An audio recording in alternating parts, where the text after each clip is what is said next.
Well, hello and welcome to Aim for More, a podcast where we talk about restoring your God-given identity and renewing your God-given purpose through authenticity, insight, and mindfulness. I am your host, Dr. Karen Vanderhoff, and welcome to our new adventure.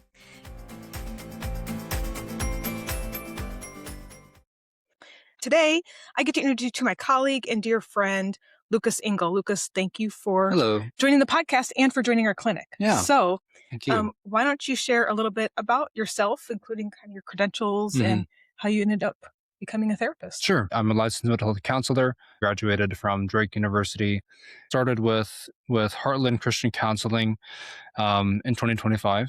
And there I worked with Karen as an intern there before, and just really fell in love with the community that was there and the people that were there. And then that clinic unfortunately closed, and Karen opened up this opportunity here at AIM. And having worked with her, that was important to me. And also the mission that she had envisioned for AIM of continuing some of the legacy that Heartland had in the Pella area, of working with the general population and also specifically with Christian clients, of helping everyone try to sort out what is their identity, what is their purpose, and find healing through that. So that really appealed to me. So that's kind of why I came to AIM. I grew up in the Jasper County area, been in Iowa my whole life. We're both small town Iowa kids. Yep. And that's important to me. I went to college in Indianola and Des Moines, so I had some time in larger cities as I think you did too, Karen. Yeah. LA, yeah. It was always my heart to make sure that the people that I grew up, the population I grew up around, had the resources and supports that is more typically found in larger cities. Yeah. Well, that's one of the unfortunate things about where we grew up is I think we both have a huge love for our home state and a pride in our home state, and recognize that unfortunately our home state has failed in mental health care, in brain health care, in providing resources in this space. It's a very proud state, which tends to very proud people, which is a beautiful thing. And has also often kept people from reaching out for help. Yeah. And it gets even harder when we talk about Christian populations, because there has been some misconceptions and honestly just some hurts within people who believe in God and have reached out to counseling and have had bad experiences. So in addition to wanting to serve the small town population and that culture, also knowing that it's hard for people who have that faith to find a counselor that they feel that they can be themselves with and not be judged or not be questioned for their faith, which is the goal for all of counseling, is to do that for everybody, not just people you agree with at all. Yeah. One of the things I appreciate very much about you, and I'm honored that you chose to come and work with this clinic. Lucas brings such a steady hand and is such a deep thinker, and is somebody who really challenges me to think about some of these deeper issues. How do we integrate our faith into, although I went to seminary and Lucas went to secular schools, he is much more thoughtful in how we actually apply our faith day to day in working with our clients. And so there's a beautiful challenge for me that you bring. And I'm really thankful that you caught on to the vision that AIM is trying to live out day in, day out. And it's just been really fun to explore what this clinic can be. And so I'd love for you to share a little bit about what the acronym Authenticity, Insight, Mindfulness has meant to you. First of all, just appreciate the kind words. And I think this is a little sidetrack, but there's so much of counseling is so different than it's for some reason paired with the medical field, but it's so different than that. Yeah. Because when you're looking for counseling, you're not only looking for the wisdom and truths that have been found through the science and through the research, Mhm. but you're also looking for the personality that Yeah. matches most with you.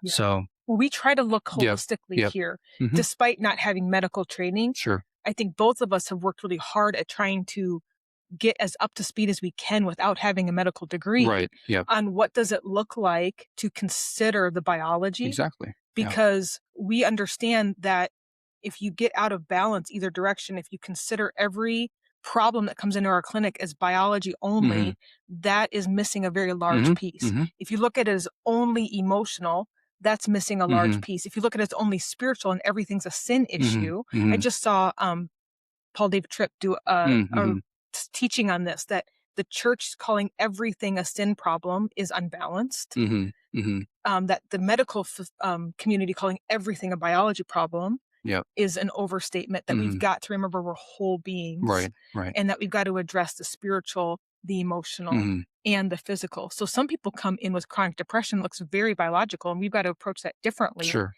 than sure, someone who's going through a divorce. hmm, And hmm, it's really definitely, more of a spiritual, emotional hmm, hmm, situation. And we could give lots of examples of yep, that. And I think what you're alluding to is one thing we really try to do is be very personalized hmm, hmm, and consider what is going on. And there's no one size fits all no, when you no, come there into isn't, our no, clinic. there isn't, and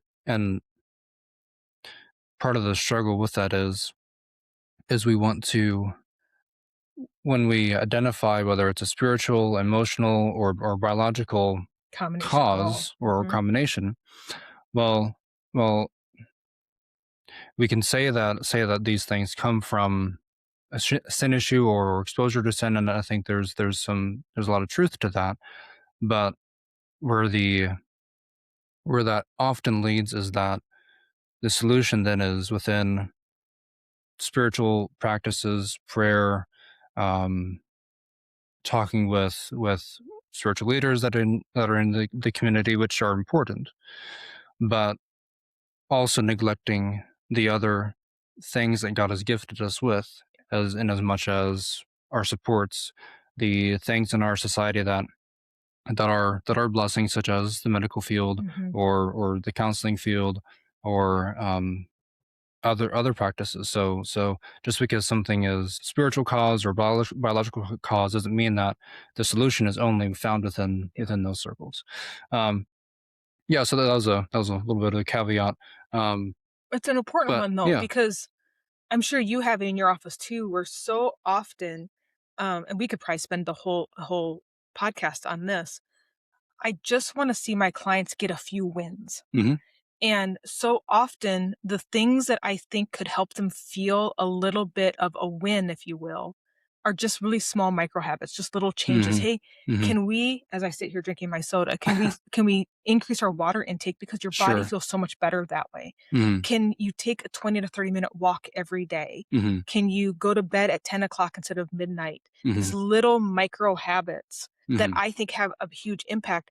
Notice most of them I just mentioned are physical, because a lot of hmm, times if we get our sure, physical body feeling sure, better, the spiritual and emotional hmm, follow. But I'm also thinking of little micro habits with spirituality. hmm, Can you just start your day with the Lord's Prayer hmm, or recite Psalm hmm, 23? hmm, Can you wake up in the morning and list three things you're grateful for before you even get out of bed? hmm, And on the back end, when you go to sleep at night, can you list three more? These little hmm, micro habits. If you're struggling in your marriage, can you make your wife's favorite cup of coffee, every day hmm, this week? hmm, Um, can you just find one way to serve her? Can you find one way to express respect and gratitude towards him? hmm, These little micro habits hmm, that um, I think this probably is a sin issue that we are really resistant to.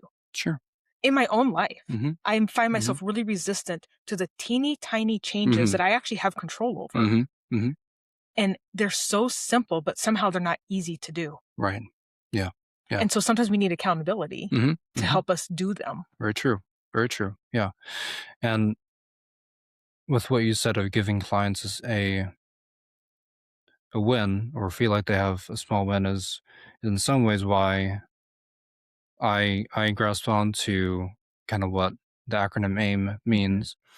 Um, brings my mind back to the one of the most, I guess, most impactful and influential courses that I had just in my education at Drake for my master's degree was, oddly enough, just a course called positive psychology. Sure.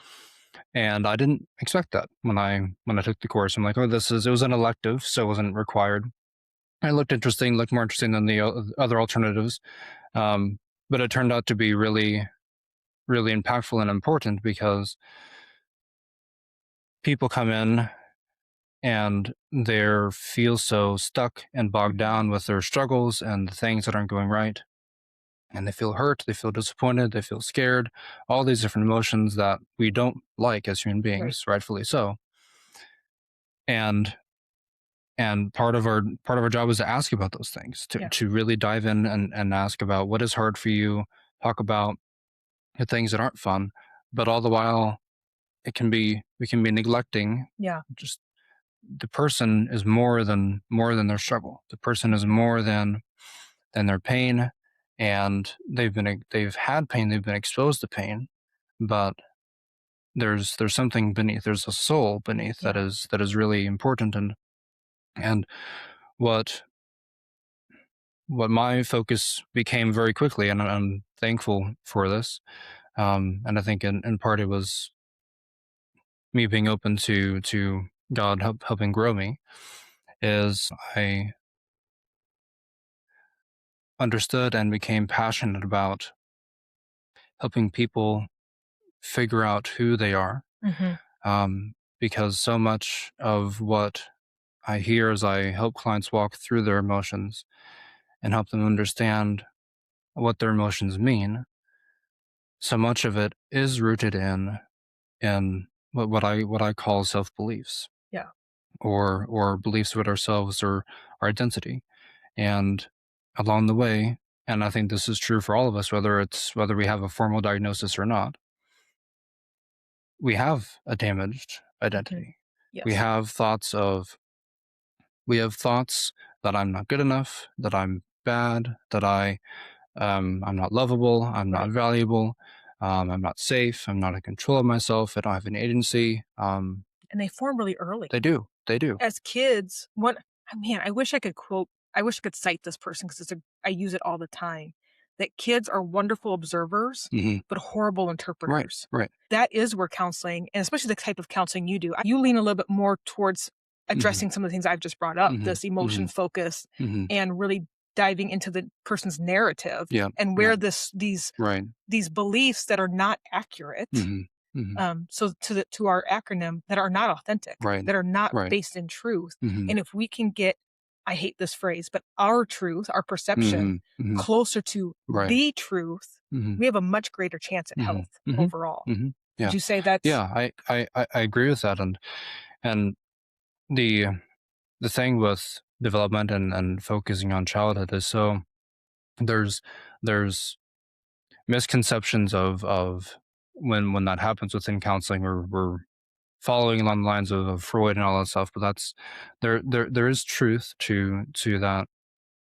The things that we experienced early on do set a stage. Mhm. Um, just something that I could talk a long time about, and bleeds into other topics, but our minds and our brains are prediction engines or machines, whatever analogy you want to use. Yeah, they put pins Yep. in important Yep. Yep. things and then try to protect us into the Mhm, future mhm, yep, based on those exactly, past.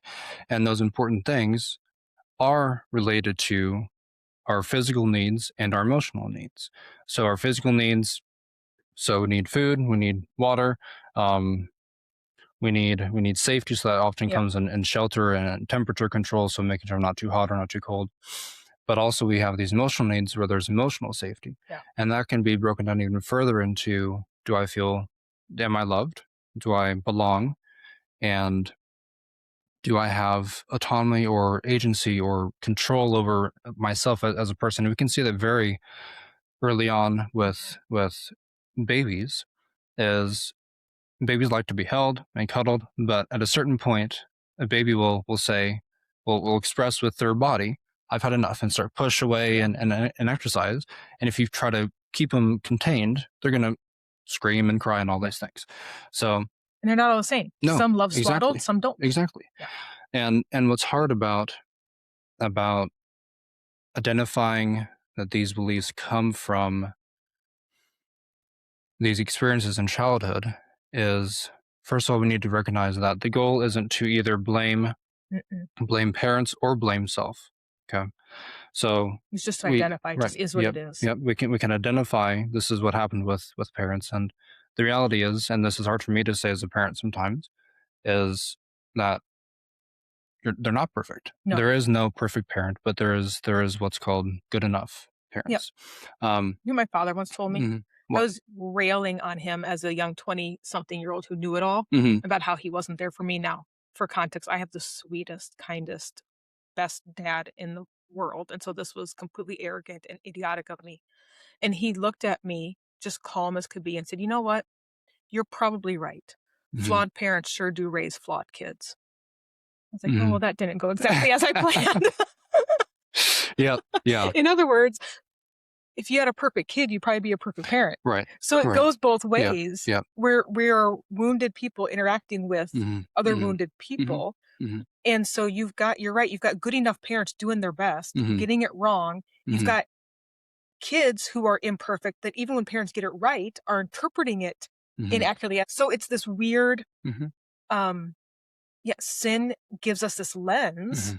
that causes these, to your point, beliefs that aren't Hmm. accurate. Hmm. And so then it's hard to be authentic when we're trying to mask all of Sure. the ways that we know we're Hmm. flawed, Right. Right. or trying to protect ourselves from other people's Hmm. flaws. Hmm.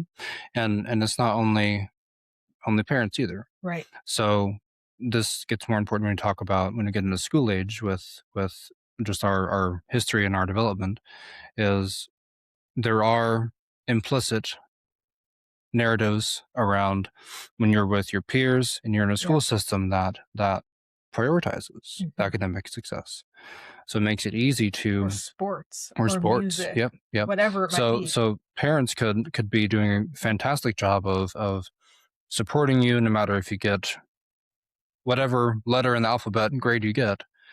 Um, they do a fantastic job with that. But we also have a desire, again, going back to the need to belong, that doesn't just apply to parents. Right. That applies to my cohort or my peers, the people I'm around. And if they're all functioning in this place of value is found in academics or value is found in sports, and I see that I'm not doing that, Mm. I still feel good about parents, but I still have to go to school Right. and be present with If I my don't have the peers. right shoes or Hmm. the right backpack or Hmm. whatever. So much of what these self beliefs are, and I tend to treat them as questions. Starts as a question of, am I safe? Mm. Am I loved? Do I belong? Am I accepted? Do I have control over myself? Do I have agency? But questions get answers from somewhere. Sure. So So that's so where that the A and the starts. I work Yeah. together. Hmm. So Hmm. trying to help somebody be more authentic Exactly. requires them to be more Hmm. insightful. Yeah. Yeah. Yeah. And that going with the acronym, it's really hard to separate any one of them and talk about any one of the authenticity inside our mindfulness, because when we are talking about identity and purpose, and those two also go Super hand in hand, connected. Yeah. I tend to think that is purpose comes out of yep, identity. yep, That when um, I think the world really tries to have purpose create identity, and that's where yes, we fall yep, short yeah, because it's just not big enough to hmm, last. hmm, It can sustain you for seasons. hmm, Um, I think you and I both have talked about how our clients come in feeling like they've lost meaning or purpose. They're looking at retirement hmm, and hmm, they're lost, yeah, or yep, they're now empty nesters, hmm, or their marriage is in a tricky place because 'cause they've got toddlers running around and like, "What are we hmm, doing?" hmm, Or, I we both work with a lot of young adults who are coming out of college, and man, that is hmm, a challenge, and hmm, now hmm, I'm not getting grades all the time, and I yeah, don't know where my friends who they are, hmm, hmm, and if you try to build purpose outside in, yep, it's pretty unsteady. hmm, If you can go inside out, right, be authentic, be insightful about your role, hmm, live more intentionally or hmm, mindfully, it hmm, goes better. yep, yep, I agree, yeah, yeah, and that to reach the authenticity, we need the insight to know what my characteristics are and who I Yeah. am. So talking about adolescence and that development, um, perhaps those experiences of finding things you're good at, finding things that sell out or you're more than average at, well, those serve a function Yeah. to where if it's with sports, to where I see that I am hardworking, Mhm. that I am loyal, that I am determined, that I work well with others, that I have a growth Oh, for mindset, all sure. these things. They So set up the ability to right, identify characteristics. characteristics, which when one of the important questions that I ask clients and I have to ask myself too is what would happen if for me as a counselor, what would happen if there was some accident or incident where I lost some sort of capability to Yeah. do what I I thought to the do what I same do. thing. Yeah. And that would be hard. There's an adjustment. And if my identity is that I'm a counselor, then that's going to be hard. Uh-huh. But if my 'Cause at identity, best, you retire at some right, point. right, Best. yeah, yeah, And at worst, we get in a car accident. sure, We end sure, up with cancer. mm-hmm, We something, mm-hmm, and yep, now we can't do our yep, job. yep. So Yeah. so if that's my identity, that's how I define myself, then it is going to be really a Yeah. hard adjustment. But if I view my work as a counselor as an outgrowth Yeah. of these characteristics that I have, Yeah. or if I view um, could take any job, but if we view my role as a manager as an outgrowth of being outgoing, of loving people, of Yeah. being goal oriented, all these full plethora of different characteristics. Yeah. That means that my identity can find a purpose no matter where I'm at. And Absolutely. if one of the books I'd encourage clients to read, it's a really easy read, is Viktor Frankl's Man's Search Such a for good one. Meaning. Such a good one. And that's, and there's a lot of things that he says in there, but that's one of the things is that when stripped away of all the things society provides to us, and you're in a concentration camp, Yeah. he was in a concentration camp in Nazi Germany, then And found meaning in that yes, place. yes, you find meaning. How? By understanding Yeah. you and you who you are, and that insight is key, but also to have that insight. Yeah. And this is where the mindful comes in, is you have to be in the present. Um, not meaning the past isn't important or the future isn't important. Not that we don't plan, Right, but we right, don't want to right. perseverate on. Yeah. But I'm not the same person that I was when I was 7 or Right. 15. But those experiences and who I was at that point built Mhm. me currently at the age that I am.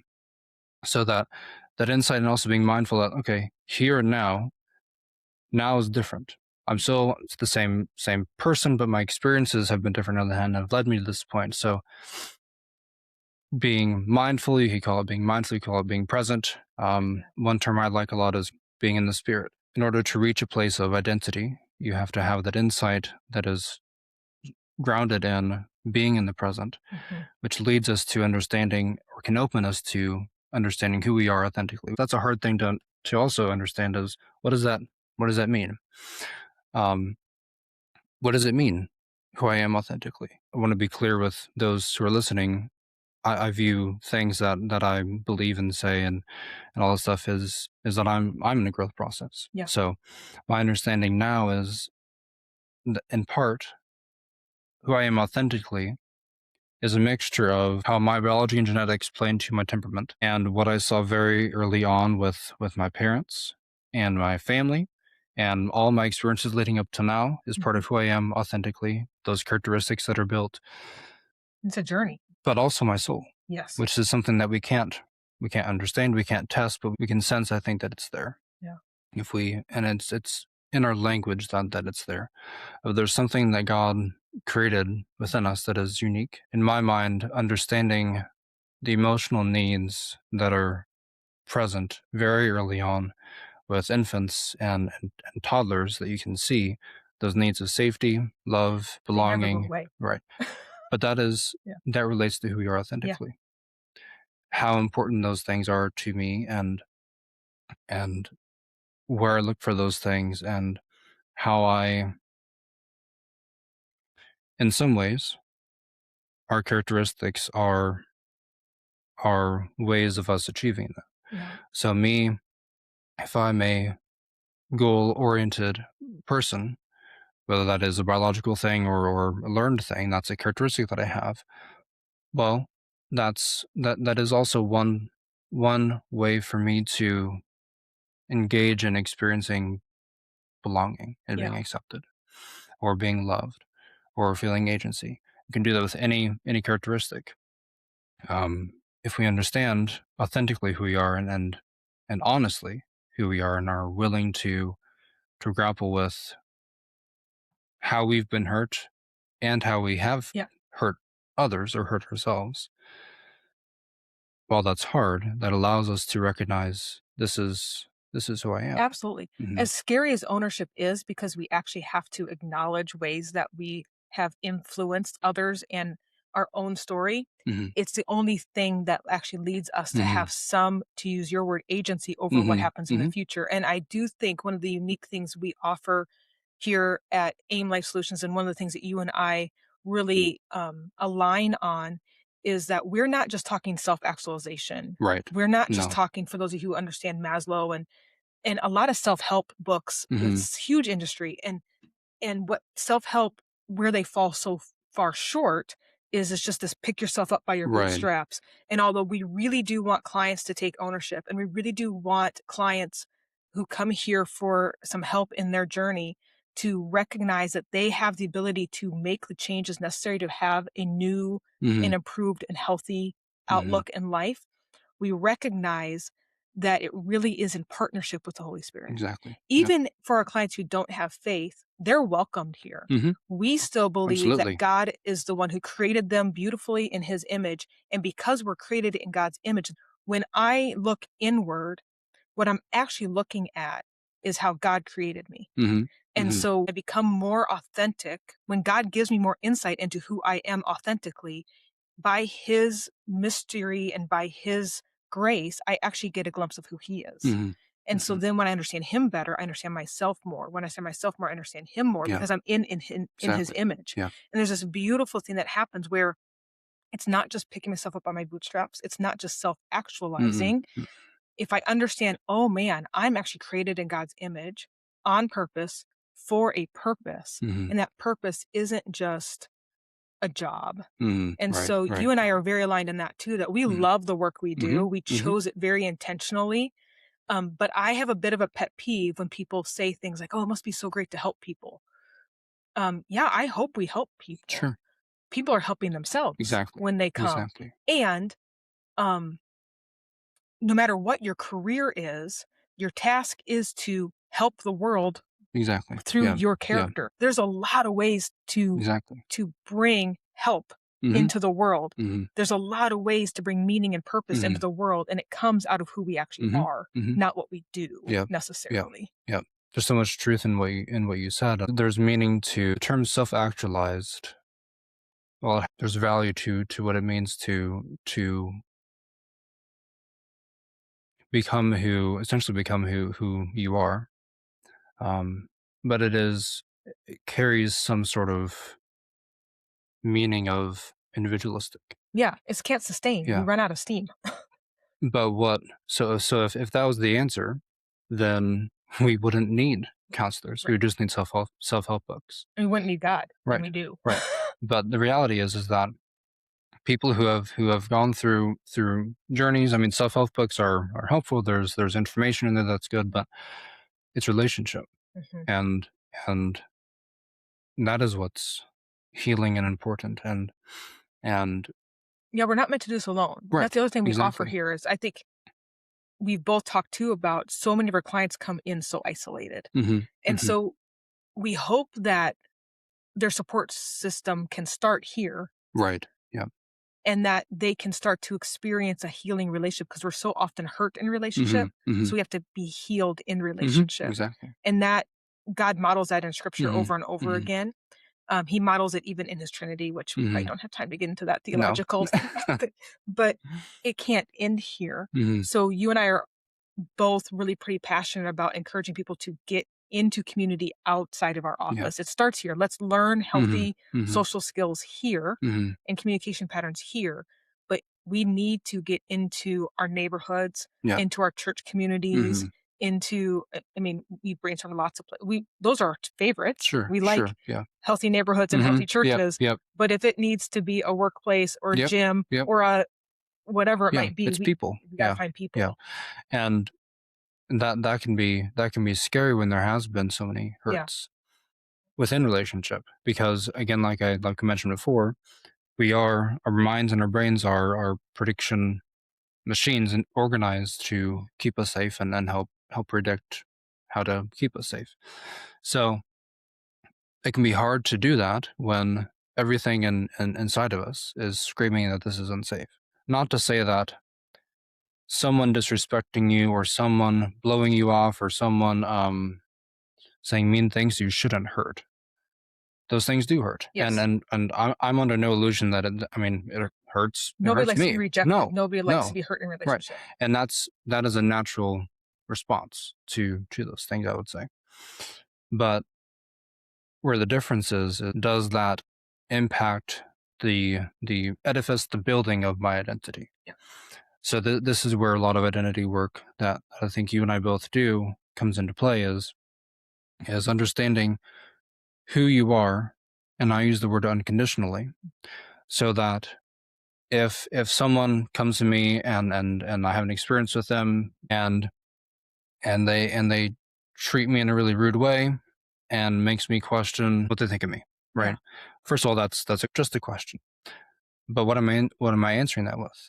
Well, if my foundation is secure enough in my identity, then it can be answered with, well, I know that I am all these different characteristics. I know that Mhm.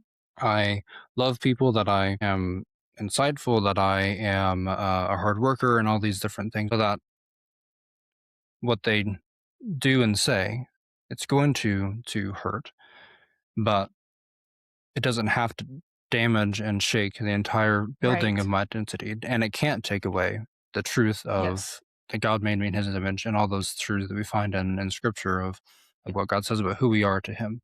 So it's important to be in community and find that, It but helps us also choose safer people too. exactly, Yeah. exactly, but also realizing that it's hard to do that, and it's a difficult path to do that, and for those of our clients who have a Christian faith, in conjunction with finding community, also increasing Yep. their contact with God, Yep. because that is the place where how you're treated isn't going to be conditional. It's going to Yeah. always be in a loving, caring, nurturing Right. way. Hmm. Um, Henry Cloud and John Townsend did some wonderful work around how do I find safe people Hmm. to be in relationship with. Safe does not mean perfect. So Yep. even safe people are going to hurt us and we're going to hurt them.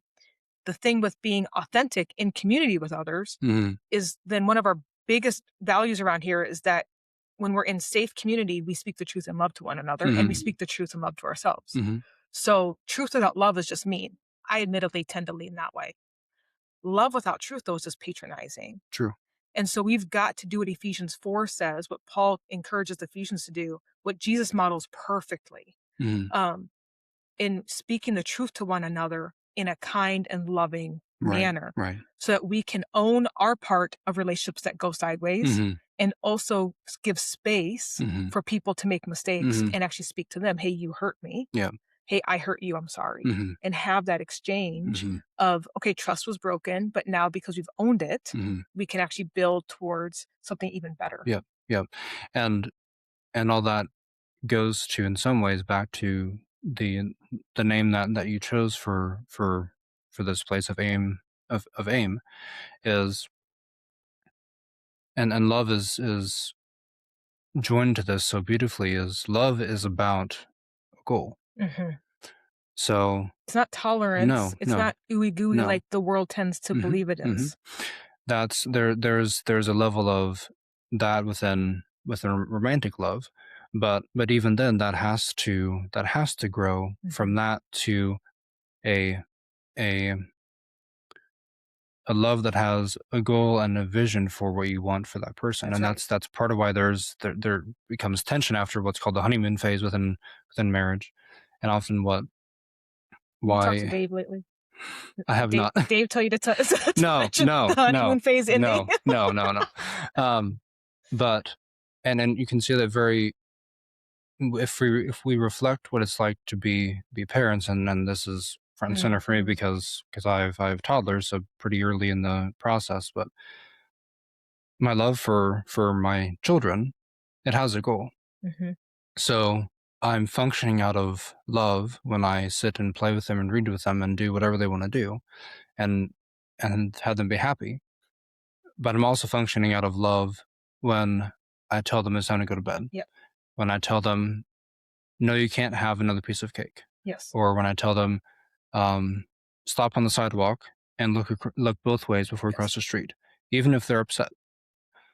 So the love isn't only the emotional feel good part, Right. but and all of it has this goal of not who I'm trying to make you to be, but this goal of I want the best for you, That's right. which is what Yeah. God's goal is for us. That's right. And functioning out of love for each other within a community, and why boundaries are important is that Mhm. if we're functioning out of that love that is focused on wanting what's best for each other, then expressing a boundary Yeah.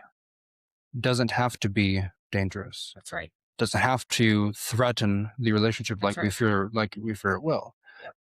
It can invite a conversation to where this is something that I'm experiencing, and this is an ask that I have of you, but this I'm going to respond if Yep. that isn't fulfilled.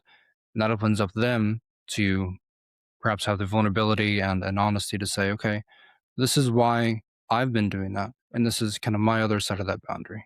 Yeah. Um, Well, that's one of the reasons we care deeply around here about definitions of words. mhm, mhm, And you and I have had deep conversations about what do these words mean to mhm, us. mhm, Um, because so often we're as a society really lackadaisical or lazy in our definitions. mhm. We are. We are. And love is one of the worst. Mhm. The English language is terrible. Oh, it's horrible. I love my husband and I love ice cream. Right. Those are very different kinds of loves. Um, and I'm really thankful my pastor gave me the best definition for me for the word love that is exactly what you're talking about. Mhm. Because love is not tolerance, and I think that's what society has Exactly. led it to Yeah. us to believe, Mhm. that love means I agree, love means I tolerate. That's a very shallow and much too narrow Mhm. definition. What my pastor says love is, the kind of love that God has for us and that we need to try to model with one Mhm. another, is willing the good of the other Yep. person. Yep. Yep. What do I, even if I might get it wrong sometimes, what do I believe is going to will the other person towards good, Mhm. towards Mhm. health, Mhm. which then Mhm. that allows for you grab your kid's arm when they're going to Mhm. dart across, even Mhm. though they're going to get mad. Yep. Yep. And as teenagers, that's why you say, no, you're not going to have Snapchat yet, Mhm. even Mhm. though it's making you uncool. Yep. And no, you're not going to date yet. Mhm. And no, you're like all those no's, Mhm. as much as they're painful, are willing the good Sure. of that Yep. individual. Yep. And understanding that it's not my good, it's not the good, it's their good. That means that it looks different. So, and it's based off of personality, off of individual struggles, off of characteristics. Yep. But And why we want to be so exactly. intentional Yep. here, Yep. that we know that every person who comes in with a diagnosis of depression or anxiety, they still have their own unique story Mhm. and their own Mhm. unique treatment plan. For sure. And so when we talk around here about wanting people to aim for more, it comes out of a belief that God has more in store, Right. Right. that we're on a journey, and that so often we feel stuck Mhm. because we're allowing life to happen to us Mhm. instead of saying, okay, God, what do you want me to do with my life that you've given Sure. me? Sure. So, how can we live more authentically, develop more insight, be mindful of the present so I can Mhm. make good decisions today Mhm. that help me live Yep. more? Yep. Yep. Yeah. I love that. And yeah. I want to go back to what you said with kind of how our society has Hmm. changed love just briefly. There is a strong undercurrent of fear. Hmm. Um,